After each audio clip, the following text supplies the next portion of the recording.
आश्लेषा नक्षत्र, मघा नक्षत्र, विशाखा नक्षत्र, ज्येष्ठा नक्षत्र, शताभिषा, मूल, ये सारे कहाँ आते हैं? राक्षस गण के अंडर आते हैं। तो ये व्यक्तियों के ट्रेड भी आप देखिए, इनमें गुस्सा थोड़ा ज्यादा होता है, इम्पेशंस ज्यादा होते हैं, और हर चीज में इनको जल्दी होती है कुछ करने के लिए। अब इन नक्षत्रों में मैंने पहले बताया था या नहीं, बट मैं आपको फिर से बताऊंगी। अगर किसी की कोई वस्तु गुम हो जाती है, एस्ट्रोलॉजी में बहुत बड़ी क्वेश्चन आपके पास आता है कि मेरी ये चीज मिल नहीं रही है या गुम हो गई है, तो उसको कैसे ढूंढे? तो जनरली हम प्रश्न लगाते हैं कि कब मिलेगी। प्रश्न से सही उत्तर आता है कृष्णमूर्ति से, लेकिन सबसे आसान तरीका है वो टाइम नोट डाउन कीजिए। जब क्लाइंट ने आपको प्रश्न किया और उसको पूछे कि लास्ट टाइम उसने उस चीज को कब देखा था, या तो उसको कब याद आया कि वो चीज गुम हो गई है। जैसे 6 महीने पहले कुछ रख के छोड़ दिया, लेकिन उनको 4 दिन पहले ढूंढा तो नहीं मिल रहा है, तो आपने वो टाइम फ्रेम लेना है और उस समय कौन सा नक्षत्र चल रहा था ये देखना है। It gives you very accurate results कि वो कैसे होगा। तो उस समय कौन सा नक्षत्र चल रहा है वो आपको आंसर देगा, वो चीज आपको मिलेगी या नहीं मिलेगी, और मिलेगी तो कहाँ पे मिलेगी। 3-4 दिन पहले ही मेरी जो यूएस की क्लाइंट है सोनाली जी, उनका फोन आया था मुझे कि उनकी बेटी का पासपोर्ट उनको नहीं मिल रहा है। तो उनकी बेटी का passport, and she was over stressed कि उसका पासपोर्ट नहीं मिल रहा है, तो मैं अभी क्या करूं, नया बनवाने के लिए जाऊं क्या, बट एक बार आप चार्ट देखिए। तो मैंने उनकी बेटी की कुंडली नहीं देखी और प्रश्न भी नहीं, मैंने उनको सिर्फ पूछा कि आपको कब याद आया कि पासपोर्ट नहीं मिल रहा है। देन शी सेड कल वो हॉस्टल से घर पे आई, and then she asked me कि मम्मी मेरा पासपोर्ट दो, एंड देन आई रियलाइज कि वो तो उसके पास है, अब दोनों में से किसी को याद नहीं कि है कहाँ। तब मैंने उनका जो है वो प्रश्न लगाया और उसके साथ साथ नक्षत्र उनको पूछा कि कौन से समय हुआ था, वो पंचांग देखा, कौन सा नक्षत्र चल रहा था। जुपिटर का नक्षत्र चल रहा था। कौन सा चल रहा था ये आपको ढूंढना है। तो जुपिटर मतलब क्या है? गुरु है। उसे हम किससे जोड़ते हैं? स्टडीज से जोड़ते हैं। तो मैंने उनको कहा कि आप रिलैक्स रहिए, स्ट्रेस मत लीजिए, जरूर मिलेगा क्योंकि नक्षत्र शुभ है। और किसी बुक्स के कबर्ड में मिलेगा, या भगवान के बुक्स या कुछ आपने ऐसा रखा होगा, स्पिरिचुअल बुक्स या कुछ घर में, वहां पे आपको जरूर मिलेगा। That lady went, she found out everything, उन्होंने पूरा लाइब्रेरी खोला एंड शाम को फिर से कॉल किया कि नहीं मिला। मैंने पूरा बुक्स निकाला, इवन जो भगवान का सामान रखते वो भी निकाला, बट वो नहीं मिला। And then she was like I will go and register. तो मैंने उनको कहा आप 2-3 दिन इस चीज को छोड़ दीजिए और रिलैक्स रहिए, 3-4 दिन बाद अपने आप आपको याद आएगा, जरूर किसी बुक में या कहीं पे आपने रखा है, याद आएगा।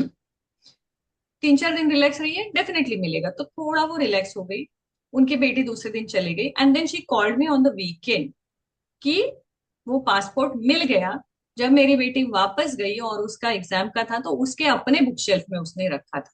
इतना एक्यूरेट प्रिडिक्शन आपको नक्षत्र देता है। तो हमेशा हम बोलते हैं ना कि राशियों से जितना पास आप नहीं पहुंच पाते, उतना नक्षत्रों से। लेकिन ये कब होगा? जब आप खुद वो नक्षत्र के ट्रेड याद रखोगे। आपको खुद याद होना चाहिए ना कि कौन से नक्षत्र में कौन सी चीज होती है।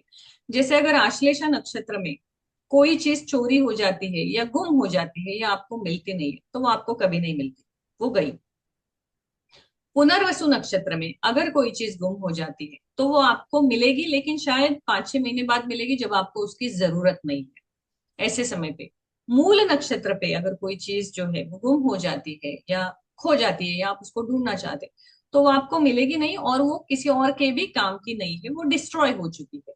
आश्लेषा नक्षत्र में गुम हुई वस्तु सिर्फ आपके पोजीशन से गई, किसी और को उसका लाभ होगा।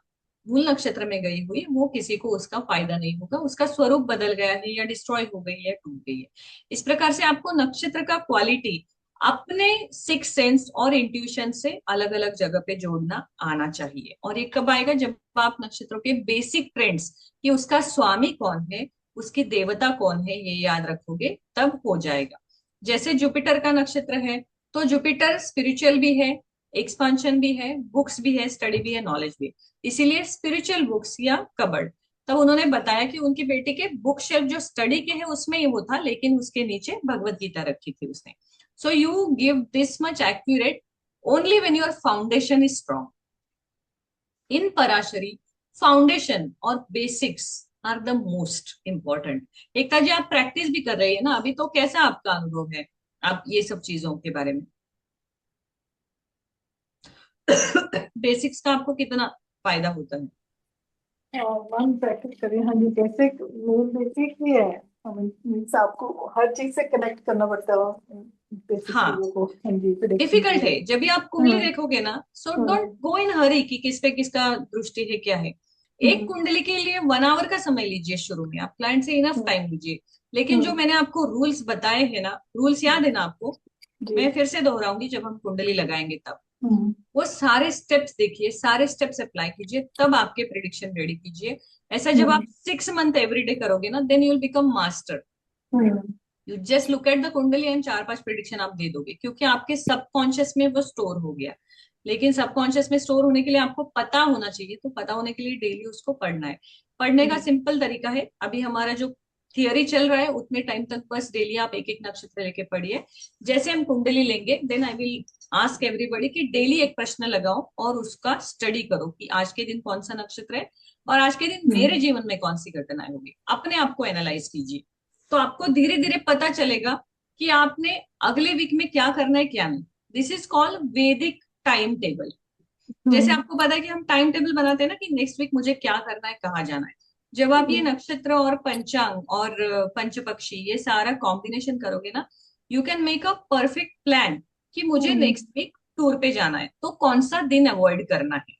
अगर हम्म। मैं वो दिन अवॉइड नहीं कर सकती हूँ, तो मुझे कौन सी प्रिकॉशन लेनी है। मैं इसका एक एग्जाम्पल देती हूँ। मान लीजिए आपका कभी ट्रैवल आता है, इसको कैसे सॉर्ट आउट कर सकते हैं, थोड़ा सा ट्विस्ट करके, जिससे आपका डैमेज शायद हो लेकिन कम हो जाएगा। मान लीजिए आपको कहा गया है कि थर्सडे को इस वीक में आपका जो है पंचांग के अनुसार ट्रैवल नहीं करना चाहिए, बट आपके ऑफिस की मीटिंग उसी दिन, आपका फ्लाइट बुक है, तो आपको ऑप्शन तो है नहीं कि आप कैंसिल करोगे, आपको जाना है। Now what you will do, ये वास्तु और एस्ट्रो दोनों में काम करता है। What you will do, Thursday को आपको जाना है। ट्यूसडे का टाइम जो है वो अच्छा टाइम, ट्यूसडे आपने जाना चाहिए, लेकिन टिकट तो आपका थर्सडे का बुक है, Thursday is hmm. Not good.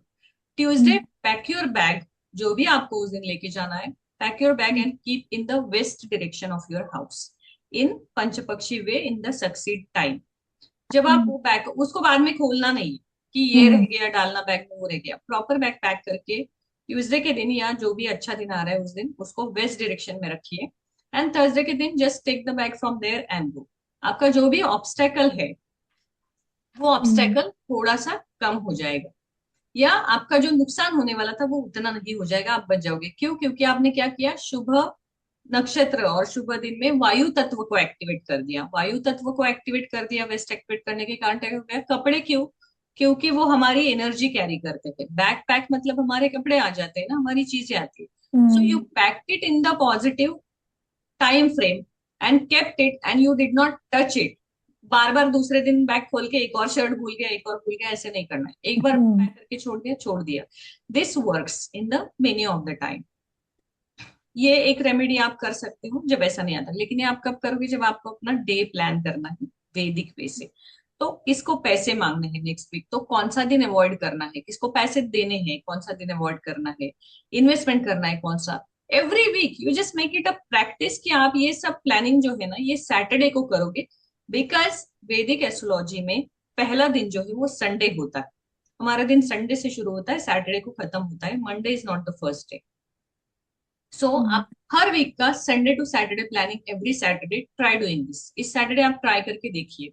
धीरे धीरे आपको शुरू में ना टाइम टेकिंग लगेगा या थोड़ा सा डिफिकल्ट, बट जैसे जैसे आपको याद आएगा ना कि कौन से नक्षत्र है या कौन सा काल चल रहा है, राहु काल कब चल रहा है, then it will be practice it just a 5 minute job every week. क्योंकि हमें पता होता है कि हमारा स्केड्यूल कैसे होना चाहिए। हम इतना स्ट्रक्चर्ड लाइफ जीते हैं ना आजकल, कि बहुत कोई चेंजेस हमारे लाइफ में होते नहीं है। रोज उठते हैं, ऑफिस जाते हैं, वर्कआउट करते हैं, एक फिक्स स्ट्रक्चर होता है, बहुत ही कम बार कुछ चीजें होती है। And then even last moment something comes up. तो उस समय आपको क्या करना है कि उस पर्टिकुलर दिन, जैसे आज मुझे अचानक किसी को फोन आया कि शाम को बर्थडे है आ जाओ, then you just have to see today's time कि मैं कौन से टाइम गिफ्ट लेने जाऊं, तब मुझे अच्छा गिफ्ट मिलेगा। नहीं तो क्या होता है, लास्ट टाइम आपको कार नहीं मिलेगी, पेट्रोल पंप पे बहुत ज्यादा भीड़ होगी, आप ओकेजन पे थोड़ा डिले पहुंचोगे। सो ट्राई टू सी कि आप इसमें से कौन सी चीज पहले करके रख सकते हो, वो दिन आपके लिए कैसा है, उस दिन चंद्र की स्थिति कैसी है, वो आपको क्या देगा। चंद्र की स्थिति आपको बहुत ज्यादा एनलाइटमेंट देती है टू प्लान योर डे। क्योंकि 2.5 दिन सबसे कम से कम ट्रांजिट जो होता है वो चंद्र का होता है।